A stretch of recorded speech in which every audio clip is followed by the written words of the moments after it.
వరంగల్ వాళ్ళ నబీల్ గురించి ఏం చెప్తాడు? మర్చిపోయాను. నబీలా అబ్బో క్లాప్స్ కొట్టాలి, నిజంగా క్లాప్స్ కొట్టాలి అడిగి. వాడు ఇంతవరకు కూడా ఏ అమ్మాయిని దగ్గర కూడా రానాలి. వాళ్ళందరూ అది చేసుకుంటే వాడి ఎక్స్ప్రెషన్ చూడాలి. ఏడు సరే ఇలాంటి ఎన్నో చూసి వచ్చారని అన్న ఫీలింగ్. నిజంగా నబీల్ చూడండి, మీరు అబ్జర్వ్ చేయండి. ఏడు సర్లే ఇక్కడికి వచ్చి సొల్లు కారుతున్నాను, నేను ఎప్పుడో చేశాను ఇవన్నీ అన్నట్టుగా వస్తున్నాడు. చాలా మెచ్యూర్ గా ఆడుతున్నాడు తెలుసా. చాలా డిఫెండింగ్ స్కిల్స్ ఉన్నాయి, చాలా స్ట్రాంగ్ కంటెస్టెంట్. నిఖిల్ కి తగ్గ పోరు నబీల్. నబీల్ ని గనక ఎదుర్కోవాల్సి వస్తే నిఖిల్ కి చాలా కష్టం ఉంది. నేను చెప్తున్నాగా, నిఖిల్ నెంబర్ 1 స్ట్రాంగెస్ట్ కంటెస్టెంట్, కానీ నబీల్ ని ఎదుర్కొనే విషయంలో ఎంతైనా ఒక అడుగు వెనక్కేస్తాడు. ఇప్పుడు బుల్ వెనక్కేసినట్టు మన బాహుబలిలో ఈ ఖచ్చితంగా నిఖిల్ అనేవాడు ఒక వెనకడుగు ఒకటి వేస్తాడు. ఖచ్చితంగా ఒక్క నబీల్ వల్ల అవుద్ది. మళ్ళీ పృథ్వీ కూడా అగ్రెసివ్ గానీ ఆడి దగ్గర బలం లేదు, మ్యాటర్. ఆడికి అమ్మాయిలు పిచ్చ ఎక్కువైపోయింది. సారీ, అమ్మాయిలకి ఆడంటే పిచ్చ ఎక్కువైపోయింది. విషయంలో షేడ్స్ మారిపోతున్నాయి. మొన్న కన్నింగ్ ఫేలో లవ్ మ్యాటర్ కావాలబ్బా, నాకు అర్థమైంది. నీకు విష్ణుప్రియకి పృథ్వీకి ఏం జరుగుతుందంటే, పృథ్వీ యాక్చువల్ గా సీత ట్రై చేస్తుంది పృథ్వీని, విష్ణుప్రియ ట్రై చేస్తుంది. At the same time Yashmi కూడా ట్రై చేస్తుంది. యష్మి కొనం వచ్చేది కనబడదు. సుంచు మొగదు బాసు ఎప్పుడు కూడా సుంచి ఎప్పుడైనా మనిషికి కనబడతా పక్కన కిస్లాట్ వెళ్ళిపోద్ది. ఇది అరుస్తుంది కానీ ఆడి మీద ఒక కన్ను ఉంది, సీత కన్ను వేసింది. అయితే వారిద్దరిని పట్టుకున్నప్పుడు పేరెంట్ చికాకు పడింది, కానీ యష్మి చికాకు పడలే. చాలా బల్ల నువ్వు అన్ని బాగా కనిపెడతా, అవి పట్టుకుంటే అగ్గేసుకునే ప్రతిదీ కూడా మనోడు అందరూ చూస్తున్నారు. కానీ కొంచెం ఓవర్ లేకుండా కొంచెం ఇలా హెల్దీ కామెడీ, హెల్దీ ఫ్లట్టింగ్ ఉంటే చాలా బాగుంటుంది సీజన్. నేను చెప్తున్నాను, హెల్దీ ఫ్లట్టింగ్ ఉండాలి.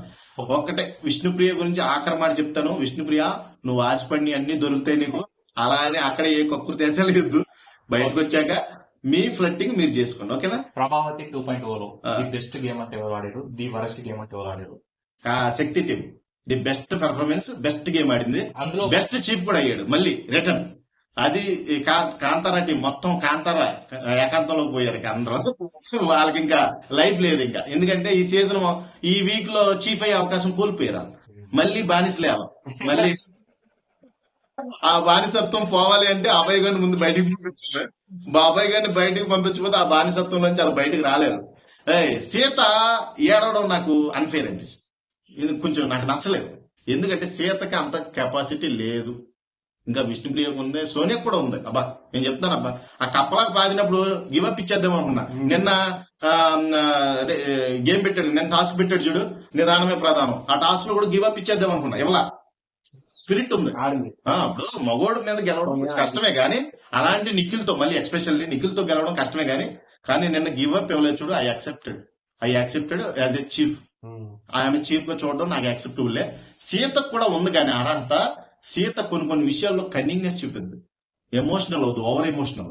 ఓవర్ ఎమోషనల్ అంటే ఇప్పుడు అర్థం పర్థం లేని వాళ్ళు మాట్లాడితే ఎలా ఉంటది. కొన్ని విషయాల్లో పగతోనూ, కుళ్ళుతోనూ, కుట్రలతోనూ మాట్లాడదు. విష్ణు సీత ప్రేరణ అడ్డుకోవడం, చేతులు కట్ట పట్టుకుని అడ్డుకున్నారు. ప్రేరణ అంటది కదా, ప్రేరణ లిటరల్లీ అసలు ఎలా పట్టుకుని తెలుసా నకిల్? ఇలా పట్టుకొని ఇలా పీకేసింది, నన్ను రక్కేసింది. అసలు ఏమనుకుంటుంది అది పిచ్చిది. ఆ పిచ్చిది నన్ను నా మీద పడి ఎలా అటాక్ చేశారు తెలుసా వాళ్ళందరూ? ఎవరో సీతను నన్ను ఆ కుర్చీలో పెట్టి ఇలా నొక్కేశారు రా. యష్మిని అయితే పేక పట్టుకుని ఇలా గింటేస్తున్నాడు రా పృథ్వీగాడు. నువ్వేం చూస్తున్నావు రా? ఈడు పాపం అసలు ఎమోషనల్ ఫీల్. నీకు ఎంత గేమ్ ఆడతాడో అంత ఎమోషనల్. సర్లే రా, గేమ్ కదా అది, మనం ఏం చేస్తాం. ఆ టైంలో అగ్రెసివ్నెస్ అవుతావు, ఎవరిని కంట్రోల్ చేస్తావు అంటే. నువ్వు నిఖిల్ని మట్టికి ఒకటే ఎదుర్కోవడం చాలా కష్టమని యష్మి చెప్పింది. యష్మి చెప్పినట్టుగానే నిఖిల్ చాలా స్ట్రాంగెస్ట్ ప్లేయర్. యష్మి గారు నిఖిల్ ఈడు ఎందుకు ఏడ్చాడు చెప్పు? మన మణికంఠ మన సోగ్గాడు ఎందుకు ఏడ్చాడు? అందుకే నేలకేసి కొట్టగానే దిమ్మ తిరిగిపోయింది అడిగి. అసలు ఏం ఆడు బుర్ర పని చేయలేదు కాసేపు తెలుసు నీకు. అందుకే బాబా మళ్ళీ పడతాడు వీడని ఇప్పుడే సింపతి ఓటు గెయిన్ చేసేద్దాం ఈ దగ్గర అని ఆడి దగ్గర వలవల ఆడదానిలో ఎడుతున్నాడు. ఊరే నాకు అర్థం కాదు మరికంట, నువ్వు ఎంత సెన్సిటివ్ ఉంటే డెలికేట్ ఉండొద్దు. నీ బ్రెయిన్ చాలా షార్ప్ ఉంది కానీ నువ్వు మైండ్ పరంగా చాలా సెన్సిటివ్. అంత సెన్సిటివ్ అయితే